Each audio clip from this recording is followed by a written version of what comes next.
ಗುಣಮಟ್ಟ ಪ್ರಾಧಿಕಾರದ ಅಡಿಯಲ್ಲಿ ಆಹಾರ ಸುರಕ್ಷತೆ ಮತ್ತು ಪ್ರಮಾಣ ಪತ್ರ ಕೇಂದ್ರ ಅಂತ ಹೇಳ್ಬಿಟ್ಟು FSSAI ಅಡಿಯಲ್ಲಿ 2006ರ ಅನ್ವಯ 2017ರ ಕಡ್ಡಾಯವಾಗಿ ಆಹಾರ ಸುರಕ್ಷತೆ ಪ್ರಮಾಣ ಪತ್ರ ಪ್ರತಿಯೊಬ್ಬ ಆಹಾರ ತಯಾರಕರು ತಗೋಬೇಕು ಅನ್ನೋದು ನೀತಿಯಲ್ಲಿ ಅನ್ವಯ ಆಗಿರ್ತಕ್ಕಂತಹದ್ದು.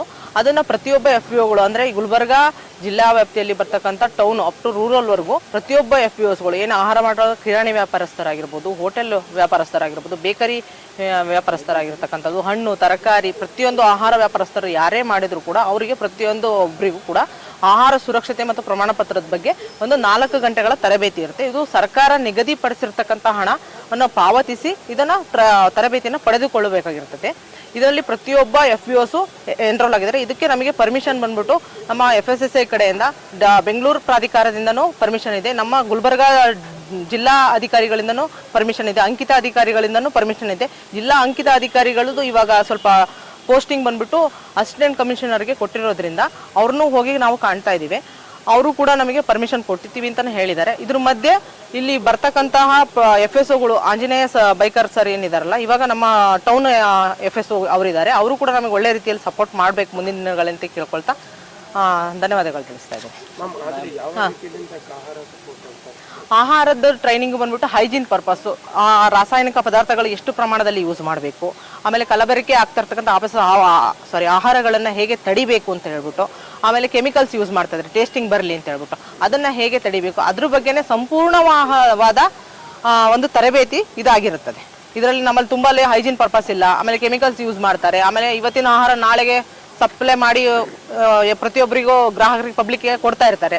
ಇದ್ರ ಬಗ್ಗೆ ಯಾವ ತರ ಏನು ಯೂಸ್ ಮಾಡಿದ್ರೆ ಯಾವ್ಯಾವ ಕಾಯಿಲೆಗಳು ಬರ್ಬೋದು ಏನು ಪ್ರತಿಯೊಂದ್ರ ಬಗ್ಗೆ, ಆಮೇಲೆ ಅಲ್ಲಿ ಇರ್ತಕ್ಕಂಥ ವರ್ಕರ್ಸ್ಗೆ ಯಾವ ತರ ಟೆಸ್ಟಿಂಗ್ಗಳು ಆರೋಗ್ಯ ಇಲಾಖೆ ಕಡೆಯಿಂದ ಏನೇನು ಟೆಸ್ಟ್ಗಳು ಆಗಬೇಕು ಇದ್ರ ಬಗ್ಗೆನೇ ಕಂಪ್ಲೀಟ್ ಟ್ರೈನಿಂಗ್ 4 ಗಂಟೆಗಳ ಟ್ರೈನಿಂಗ್ ಇದಾಗಿರುತ್ತೆ.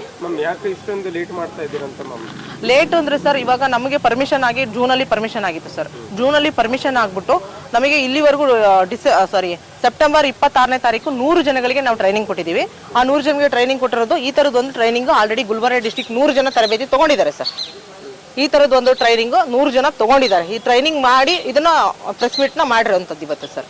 ಏನಕ್ಕೆ ಅಂತ ಹೇಳಿದ್ರೆ ನಮಗೆ ಪಬ್ಲಿಕ್ ಅವೇರ್ ಆಗ್ತಾ ಇಲ್ಲ. ಪಬ್ಲಿಕ್ ಯಾವುದೇ ತರಹದ ಪಬ್ಲಿಕ್ ಅವೇರ್ ಆಗ್ಬೇಕು ಅಂತಂದ್ರೆ ಈ ತರದೊಂದು ಮೀಡಿಯಾಗಳಿಂದಾನೇ ಸಾಧ್ಯ. ಅದು ಅವರೆಲ್ಲ ಏನ್ ಕೇಳ್ತಾ ಇದ್ರೆ ಪತ್ರಿಕಾ ಪ್ರಕಟಣೆ ಇಲ್ಲದೆ ಏನು ಇಲ್ಲದೆ DC ಲೆಟರ್ ಆಗಿದೆ ಅಂದ್ರೂ ಕೂಡ, ಅಂಕಿತ ಅಧಿಕಾರಿಗಳ ಲೆಟರ್ ಆಗಿದೆ, FSO ಪರ್ಮಿಷನ್ ಇದೆ ಅಂದ್ರೂ ಕೂಡ ನಮಗೆ ಕೇಳ್ತಾ ಇರ್ತಕ್ಕಂಥ ಒಂದೇ ಪ್ರಶ್ನೆ, ಪತ್ರಿಕೆಯಲ್ಲಿ ಬಂದಿಲ್ಲಲ್ಲ ಮೇಡಮ್ ಅಂತ ಒಂದು ಪ್ರಶ್ನೆ ಇದೆ ನಮಗೆ. ಅದಕ್ಕೆ ಪತ್ರಿಕಾಗೋಷ್ಠಿ ಇವತ್ತು ನಾವು ಕರೆದಿದ್ದೇವೆ.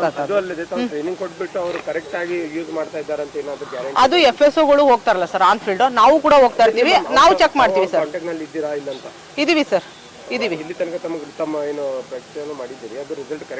ಕರೆಕ್ಟ್ ಇದೆ ಸರ್. ಇವಾಗ ನಮ್ಮ ಟ್ರೈನಿಂಗ್ ಆಗಿದೆ 26ನೇ ತಾರೀಕು. ಇವತ್ತು ಸರ್ಟಿಫಿಕೇಟ್ಗಳೆಲ್ಲ ಬಂದಿದೆ, ನಾವು ಕೂಡ ಬಂದಿದ್ದೀವಿ. ಎಲ್ಲ FPOಸ್ಗೆ ಸರ್ಟಿಫಿಕೇಟ್ ಇಶ್ಯೂ ಮಾಡ್ತೀವಿ. ಏನ್ ಟ್ರೈನಿಂಗ್ ತಗೊಂಡಿದ್ದಾರೆ ಅಂತ ಅವರು ಇವರು ಸರ್ ಹೋಟೆಲ್ ಅಧ್ಯಕ್ಷರು, ಹೆಸರು ನರಸಿಂಹ ಮ್ಯಾಂಡನ್ ಸರ್, ಹೋಟೆಲ್ ಅಧ್ಯಕ್ಷರು ಅಸೋಸಿಯೇಷನ್ ಅಧ್ಯಕ್ಷರಿದ್ದಾರೆ. ಅವರೇ ಅವತ್ತಿನ ಟ್ರೈನಿಂಗ್ ಬಂದಿರತಕ್ಕಂಥವ್ರು, ಟ್ರೈನಿಂಗ್ ಅಟೆಂಡ್ ಆಗಿದ್ದಾರೆ. ಅವರಿಗೂ ಕೂಡ ಟ್ರೈನಿಂಗ್ ಕೊಟ್ಟಿದ್ದೀವಿ ಕೂಡ. ಇಲ್ಲ ಅಲ್ಲ, ಅದಕ್ಕೋಸ್ಕರ ಅವ್ರನ್ನೇ ಯಾಕೆ ಕರೆದಿದ್ವಿ ಅಂತಂದ್ರೆ ಫಸ್ಟ್ ಅವರು ಒಬ್ರು ಅವೇರ್ ಆದ ಅಧ್ಯಕ್ಷರುಗಳು, ಪ್ರತಿಯೊಬ್ಬ ಹೋಟೆಲ್ ಮಾಲೀಕರು ಕೂಡ ಅವೇರ್ ಆಗ್ತಾರೆ ಅನ್ನೋ ಕಾರಣಕ್ಕೆ ಫಸ್ಟ್ ಅವ್ರನ್ನೇ ಪ್ರಿಫರ್ ಮಾಡಿದ್ವಿ ನಾವು.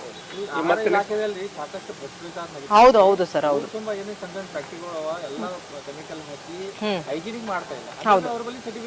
ಹಾ ಅಂದ್ರೆ ಸರ್ ಇದು ಬಂದ್ಬಿಟ್ಟು ಫುಡ್ ಸೇಫ್ಟಿ ಆಫೀಸರ್ಸ್ ಇರ್ತಾರಲ್ಲ, ಅವ್ರಿಗೆ ಹೋಗಿ ಪರ್ಟಿಕ್ಯುಲರ್ ಆಗಿ ಚೆಕ್ ಮಾಡೋ ರೈಟ್ಸ್ ಇರುತ್ತೆ ಸರ್. ನಾವು ಬಂದ್ಬಿಟ್ಟು ಥರ್ಡ್ ಪಾರ್ಟಿ ಆಡಿಟ್ ಆಗಿ ವರ್ಕ್ ಮಾಡ್ತಾ ಇದೀವಿ.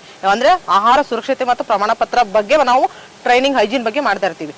ಅವ್ರು ಏನ್ ಮಾಡ್ತಾರೆ, ಅವ್ರಿಗೂ ಅಧಿಕಾರ ಏನಂತಂದ್ರೆ ಕಾನೂನಾತ್ಮಕ ಅಧಿಕಾರಗಳನ್ನ ಅವರು ಅಲ್ಲಿ ಚಲಾಯಿಸಬಹುದು. ಹೋಗ್ಬಿಟ್ಟು ಅವ್ರದ್ದು ಸ್ಯಾಂಪಲ್ ತಗೊಬಹುದು, ಅದನ್ನ ಲ್ಯಾಬ್ ಟೆಸ್ಟಿಂಗ್ ಕಳಿಸಬಹುದು, ನೀರಿಂದ ಆಗಿರ್ಬೋದು, ಪ್ರತಿಯೊಂದನ್ನು ಅವರಿಗೆ ಅಧಿಕಾರ ಇದೆ ಸರ್. ನಮಗೆ ಅದು ಅಧಿಕಾರ ಇಲ್ಲ, ನೋಡಿ ನಾವು ಹೇಳ್ಬೋದು ಅಷ್ಟೇ.